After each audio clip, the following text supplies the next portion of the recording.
बोलती पुस्तके. ज्यांना वाचनाचा नाद त्यांना बोलती पुस्तके घाली साद. आमचं चॅनल सबस्क्राईब करा आणि सबस्क्राईब करायला इतरांनाही सांगा. नमस्कार श्रोते मित्र हो. बोलती पुस्तके सादर करत आहे लेखिका डॉक्टर मीना सुर्वे लिखित कादंबरी ठिगळ प्रकरण 90. किसनला यरवाळी वाड्यावर हजर झाल्याचं बघून पाटील खुश झाला. किसनानं दिवसभर इमाने इतबारे पाटलाची चाकरी केली. जनावरांना वैरण पाणी करताना त्याला घरातल्या जनावरांची आठवण झाली. दुपारी पाटलांचं सारं गडी जेवाय बसलं. किसना एकलाच नारळाच्या झाडाखाली बसला होता. त्याच्याकडे भाकर नव्हती. एका कड्यानं किसनाला हाक मारली, अरे पोरा एकी भाकर खायला. लगे तुम्ही खावा, किसना म्हटला. तवर पाटील बाहेरून आला. किसनाला पाहून थांबला आणि म्हटला, अरे पोरा नारळाच्या झाडाखाली काय करतोयास? या गड्यात बसून जेवत जा. जी मालक. भाकर आणल्यास ना मग? किसना काहीच बोलला नाही. पाटील गड्याने उद्देशून म्हटला, ये माद्या, उद्यापासून या पोराला घेऊन जेवत जावा. जी मालक, मादा म्हटला. पाटील वाड्यात गेला. नवागडी काय म्हणतो या? हाय नव कामाचा? पाटलानं बायकोला प्रश्न केला. आता तुम्ही नेमलाय म्हटल्यावर कामाचा असणारच की, पाटली झटक्यानं म्हटली. ते बी खरंच आहे म्हणा, पाटील हसत हसत म्हणाला. म्हणत पाटलीनं मुरका मारला. पाटील जेवून खाऊन कढीपाटावर येऊन बसला. पानाची चंची समोर ठेवून तो सुपारी कातरत होता. किसनाला पाटलीनं हाक दिली. आलो मालकीन बाई, असं म्हणत किसना वाड्यात आला. पाटलीन कढीपाटाची साखळी धरून टेचात उभी होती. काय जे? दळप करून ठेवलंय, जाऊन दळून ये जा. जी. पाटलीन दळपाचा डबा आणायला आत गेली. पोटात अन्नाचा कण नसल्याने किसनाचा चेहरा उतरला होता. किसना भुकेला हाय हे पाटलाच्या नजरेतनं सुटलं नव्हतं. कारण ज्याच्यामध्ये माणुसकी जिवंत असते त्याला माणसाच्या वेदना कळल्याशिवाय राहत नाहीत. किसना, भुक्यावला आहेस ना? पाटील म्हणाला. किसनानं नकारार्थी मान हलवली, पण त्याची देहबोली भुकेली होती. पाटलीन दळपाचं डबं घेऊन बाहेर आली आणि किसनाला म्हणाली, गिरणीत डबं ठेवून यायचं नाहीत, उभा राहून दळून आण. जी. किसना डबं उचलणार एवढ्यात पाटील मालकीनला म्हणाला, पोराला वाईज भाकर आणून द्या. असं वाटतंय सकाळ धरणं ते उपाशीच आहे. वय रे, मालकीन किसनाला म्हटली. किसनानं नेहमीप्रमाणे मौन पाळलं. हे बघ पोरा, रोज भाकर बांधून आणत जा. आजचं ठीक आहे, पण रोज काय माझ्याकडनं तुला भाकरी मिळायची नाही. असं म्हणत पाटलीन आत गेली आणि चेपलेल्या पितळेच्या ताटलीत अर्धा भाकरीचं 2 तुकडं आणि खरडा घेऊन बाहेर आली. हातातलं ताट पायरीवर ठेवलं. किसनाला म्हटली, खा. समोर रांजणात पाणी आहे, ते पी आणि दळपाला जा. किसनानं होकारार्थी माल हलवली. पायरीवर बसून त्यानं घास तोंडात घातला. किसनाला बायजानं प्रेमानं वाढलेल्या गरमागरम भाकरीची आठवण झाली. मायेनं चारलं 2 घास पण आठवलं. किसनाचं डोळं पाण्यावलं. पाण्याच्या घोटासंग त्यानं दिल्ली भाकर आधाशीपणानं खाल्ली आणि पोटाची आग विझवली. दिवसभर पाटलाच्या वाड्यातली सगळी कामं किसनानं व्यवस्थित पार पाडली. कारण त्याला कसल्याही परिस्थितीत पाटलाचा विश्वास जिंकून 5,000 रुपये मिळवायचे होते. दिवस मावळला. किसनाला आता घरी जायची ओढ लागली. तो पाटलाला सांगून जायला निघाला. तोच पाटील म्हणाला, किसना, इकडे ये पोरा. तुझं काम मला पसंत आहे. असंच काम 6 महिने करशील ना? होय मालक. ठीक आहे. भीमाच्या ऑपरेशनला परवा दिवशी रग्याकडनं 5,000 रुपये पाठवतो. मालक, माझी आपणाला एक विनंती आहे. यातलं माझ्या आईबाला काय काय कळू देऊ नकाजी. बरं, नाही कळू द्यायचा. पूर्वीची माणसं एकवचनी, शब्द दिला तर दिला, तो शेवटपर्यंत पाळणं हाच त्यांचा धर्म होता. पाटलाचा निरोप घेऊन किसनानं घरचा रस्ता धरला.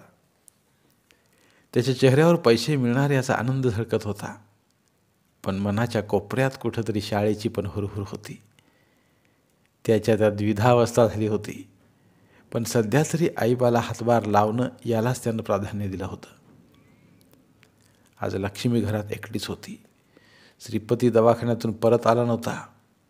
किसना कुठं गेला आहे लक्ष्मीला काहीच माहीत नव्हतं. आज तर किसना जेवायला पण घरी आला नव्हता. त्यामुळे लक्ष्मी चिंताग्रस्त बनली होती. दिवस मावळला. लक्ष्मी दारातनं घरात किसनाची अनबाची वाट बघत सारख्या एरझाऱ्या घालत होती. तोवर मावळतीच्या दिशेनं तिला किसना येताना दिसला. लक्ष्मी दारातच उभी होती. लक्ष्मीला बगल देऊन किसना घरात गेला. किसनाची चाहूल लागता जनावरं हंबरू लागली. तो गोठ्यात गेला. जनावरांच्या अंगावरनं त्यानं हात फिरवला. मागच्या दाराला जाऊन किसनानं हातपाय धुतलं. तवर लक्ष्मीनं त्याच्यासाठी चहा टाकला. किसना सोप्यात येऊन बसला. लक्ष्मीनं चहा आणून किसनाला दिला. सकाळी चहा न घेताच गेलासा? दुपारी भाकर खायला बी आला नाहीसा? कुठे गेला होतासा? लक्ष्मी म्हणाली. होतं माझं काम. उद्या बी जाणार आहेसा? होय, रोजचं जाणार आहे. मग भाकर बांधून देतो रोजच्याला उद्यापासनं. किसना कुठं आणि कशासाठी जाणार आहे हे विचारण्याचं धाडस लक्ष्मीकडे नव्हतं. किसनाला चहा पिल्यामुळे तरतरी आली. त्यानं जनावरांनी पाणी दावलं आणि मामाची वाट बघत दारात बसला. रात्र खूपच झाली होती. अजून श्रीपतीचा पत्ता नव्हता. तिकडं दवाखान्यात काय झालं असेल या प्रश्नानंच किसनाच्या मनात काहूर उठलं. तोवर पूर्वेच्या दिशेनं बैलांच्या घुंगराचा आवाज आला. किसनानं कानोसा घेतला तर श्रीपती झाला होता. मामाला पाहून किसनाला आनंद झाला. उद्याच ऑपरेशन करायचं ठरल्यानं श्रीपती पण सुखावला होता. शहरातनं येताना लक्ष्मीला आवडतात म्हणून श्रीपतीने मोठीच्या मोठी 2-4 कलिंगडं आणली होती. लक्ष्ये म्हणून श्रीपतीनं पुरीला हाक मारली. बाचा आवाज ऐकून लक्ष्मी धावतच बाहेर आली. कलिंगड बघून भलतीच खुश झाली. श्रीपतीनं बैल दावणीला बांधली. किसनानं सापत्या सोडून सोप्यात ठेवल्या. श्रीपतीनं हातपाय धुतलं आणि लागली सारी जेवाय बसली. लक्ष्मीनं पिठलं भाकरीचा बेत केला होता. श्रीपतीला आवडतं म्हणून खरडा घालून तिनं पिठलं बनवलं होतं. किसनानं पण ते आवडीनं खाल्लं. सारी पोटभर जेवली. मामा भाचे अंगणात गप्पा मारत बसले. मामा, दवाखान्यात काय काय झालं? कवा करायचं ऑपरेशन? आई काय म्हणाली? बा बरा आहे ना? असं दम न घेता सारं प्रश्न एका दमात किसनानं श्रीपतीला विचारला. श्रीपती हसला आणि म्हणाला, अरे किसना, जरा दम खा की. एक एक प्रश्न विचार म्हणजे मला उत्तर द्यायला बरं पडेल. तुझ्यासारखं काय मी शाळा शिकलो यावई? शाळेचं नाव काढल्या काढल्या किसनाचा जीव चराकला. बरं बरं सांग, दवाखान्यात काय झालं ते सांग. अरे उद्याच ऑपरेशन करायचं आहे दाजीचं. आणि मग बाला घरला कवा सोडणार? किसनानं र राहून विचारलं. ऑपरेशन झालं की 7व्या दिवशी सोडणार आहेत. म्या डॉक्टरची गाठ घेऊन समधी चौकशी केल्या. तवा आजपासनं 8व्या दिवशी बायजानं दाजी घरात असतील. आई बाला घरला येणार म्हटल्यावर किसनाचा आनंद गगनात मावनासा झाला. त्यानं जाग्यावरच आनंदानं उडी मारली आणि हाताच्या बोटावर वार मोजू लागला. श्रीपतीला म्हणाला तो, आज बुधवार आहे, म्हणजे पुढच्या बुधवारी आईबा घरात असणार. वय न मामा? वैर माझ्या लेकरा. असं म्हणून श्रीपतीनं भाच्याला जवळ घेतला. लक्ष्मीच्या पण चेहऱ्यावर तो आनंद झळकत होता. लक्ष्ये, आज तर कलिंगड घेऊन ये, समधी खाऊया. श्रीपती म्हणाला. लक्ष्मी आज कलिंगड आणायला गेल्यावर किसना म्हटला, मामा परवा दिवशी पाटील रघु काकांकडे 5,000 पाठवतो म्हटलं आहे. बरं बरं, पण किसना तू शाळा सोडून पाटलाच्या वाड्यावर चाकरीला जातोस हे काय मला पटलेलं नाही बघ. मी हा काहीतरी जुगाड करून 5,000 उभा केला असतं. तुझ्या आईबाला कळल्यावर काय म्हणताल मला? विचार केलायस का ह्याचा?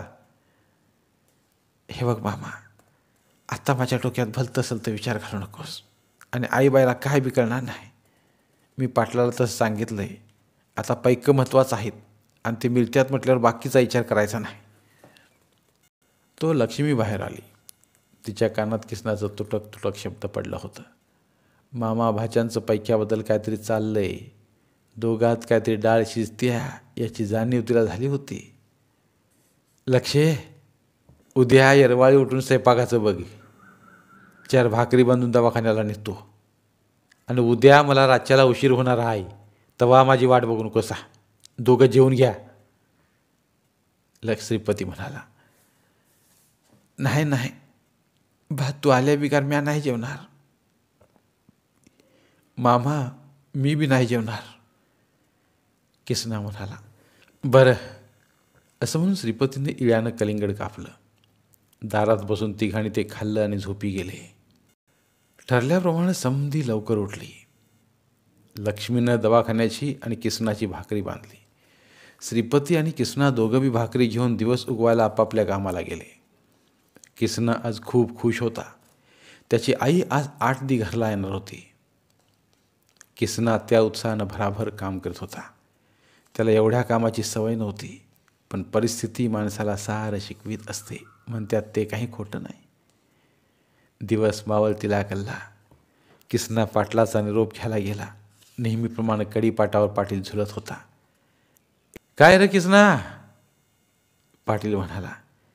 जी समज काम झालंय. ठीक आहे, उद्या रग्यासंग पैकं पाठवून देतो. जी. पाटलाचा निरोप घेऊन किसनाने घरचा रस्ता धरला. सूर्याचं मावळतीचं रूप अतिशय विलोभनीय दिसत होतं. जाता जाता किसना मध्येच थांबला. पायातलं तुटकं चप्पल रस्त्याच्या बाजूला काढलं आणि तो सूर्याकडे तोंड करून उभा राहिला आणि म्हटला, हे सूर्यनारायणा, उद्यापासून जरा लवकर उगवून लवकर मावळत जा, म्हणजे 8 दिवस लवकर संपतील आणि माझा आई बा लवकर घरला येईल. किसना बराच वेळ हात जोडून मावळतीच्या रंगात आईबाचा हसरा चेहरा निहाळत उभा होता. तोवर त्याच्या गल्लीतला सदा रानातनं घरला निघाला होता. त्यानं किसनाला पाहिलं आणि म्हटला, अरे किसना, असं मधीच का हात जोडू बाईस? सदाच्या आवाजानं किसना भानावर आला. काय नाही काका, असं म्हणून लगबगीनं त्यानं चप्पल चढवलं आणि चालू लागला. आता 3 सांज झाली होती. दिवे लागणीची वेळ आली. लक्ष्मी दररोज सायंकाळी देवाला दिवा लावायची, त्यामुळे किसनाचं शेणा मातीचं घर उजळून निघायचं. किसना घरात आला. भाकरीचं रिकामं फडकं चुलीजवळ ठेवलं. लक्ष्मीनं त्याच्यासाठी चहा टाकला. चहा पिऊन किसना दारात मामाची वाट बघत बसला. येणार जाणारी माणसं किसनाला भीमाबद्दल विचारत होती. आज ऑपरेशन आहे, उद्या 8 दिवस आईबा येणार आहेत, असं आनंदानं साऱ्यासनी तो सांगित होता. आज त्याच्या आवाजात आश्वासकता होती. कालपर्यंत त्याला आईबा कधी येणार आहे त्याची पुसटशी कल्पना नव्हती, पण आता त्याला खात्रीशीरपणे आईबा येण्याचा दिवस माहीत होता. त्याच्यासाठी तो उत्सवाचा दिवस होता. त्याचं मन आईबाला भेटण्यासाठी आतुर झालं होतं. किसनाला क्षणभर वाटलं, माणसाला पंख असतं तर किती बरं झालं असतं. मी माझ्या आईबाला रोज भेटायला गेलो असतो. किसना सुख स्वप्नात दंग होता. लक्ष्मी दारात आली आणि किसनाला म्हणाली, तुम्हासनी जेवाय वाढू काय? लक्ष्मीच्या आवाजानं किसना सुख स्वप्नातनं भानावर आला. काय ते? तुम्ही जेवता काय? नाही, मामा आल्याशिवाय मी नाही जेवणार. लई रात झाली होती, पण श्रीपतीचा पत्ताच नव्हता. लक्ष्मी आणि किसना त्याची वाट बघत दारातच बसले होते. भीमाचं दुपारीच ऑपरेशन झालं होतं, पण त्याला अजून शुद्ध आली नव्हती. भीमाची भूल उतरेपर्यंत श्रीपती दवाखान्यातच थांबला होता.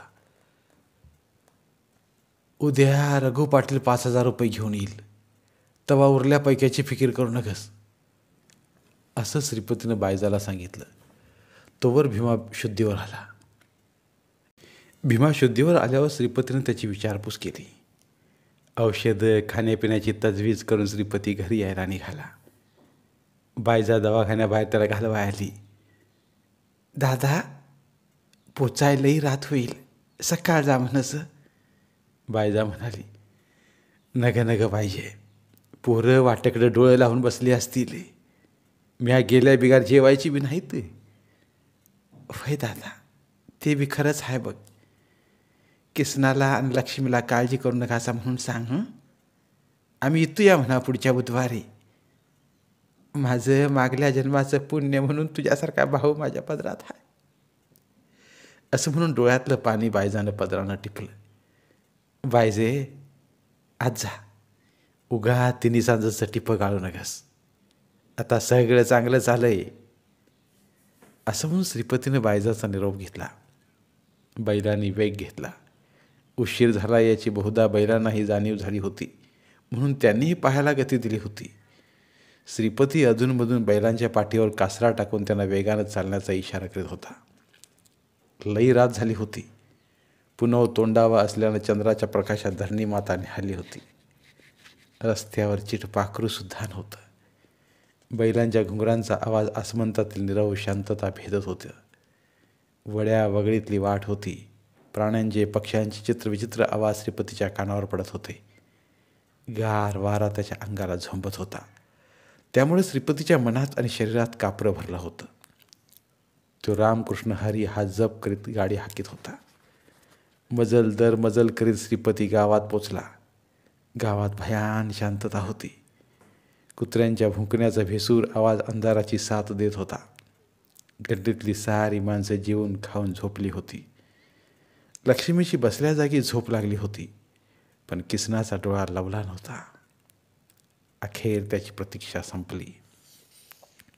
त्याला अपेक्षित असणाऱ्या बैलांच्या घुंगरांचा आवाज त्याच्या कानावर पडला आणि काही क्षणातच बैल दारात येऊन थांबली.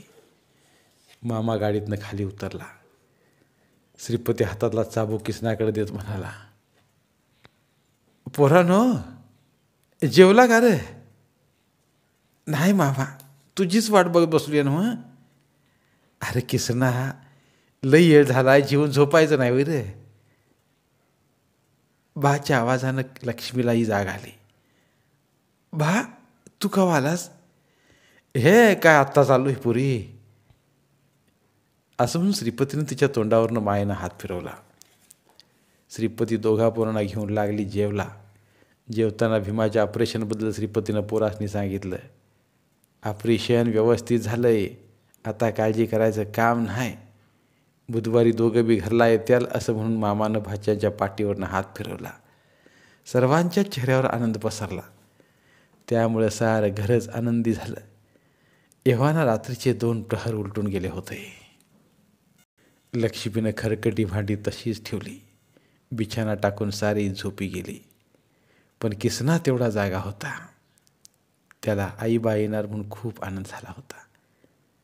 आई आल्यावर काय काय करायचं याचा विचार करीत तो आडवा झाला. त्याच्या मनात आनंदा इतकंच भयही ठासून भरलं होतं. मी शाळा सोडून पाटलाकडे चाकरीला हाय हे समजल्यावर आईबाची काय हालत होईल, या प्रश्नानं त्याच्या मनाचा थरकाप उडाला होता. पहाटेला किसनाचा डोळा लागला.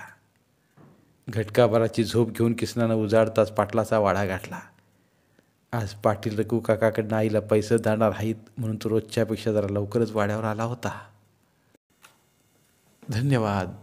उर्वरित कादंबरी पुढील भागात.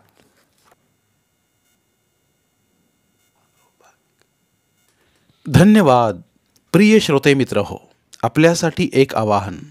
आमच्या चॅनलच्या प्लेलिस्ट विभागात तुमच्यासाठी शेकडो कादंबऱ्यांचे ऑडिओ बुक्स उपलब्ध आहेत. तिथे प्रत्येक कादंबरीचे सर्व भाग एकत्रित मिळतील. त्यामुळे सध्या सुरू असलेल्या क्रमशः कादंबरीच्या पुढील भागासाठी वाट पाहण्याची गरज नाही. तुमच्या वेळेनुसार तुम्ही संपूर्ण कादंबरी सलगपणे ऐकू शकतात आणि साहित्याचा आस्वाद घेऊ शकता. कृपया आमच्या चॅनलच्या होमपेजवर जाऊन प्लेलिस्ट चेक करा आणि तुमची आवडती कादंबरी निवडा. धन्यवाद.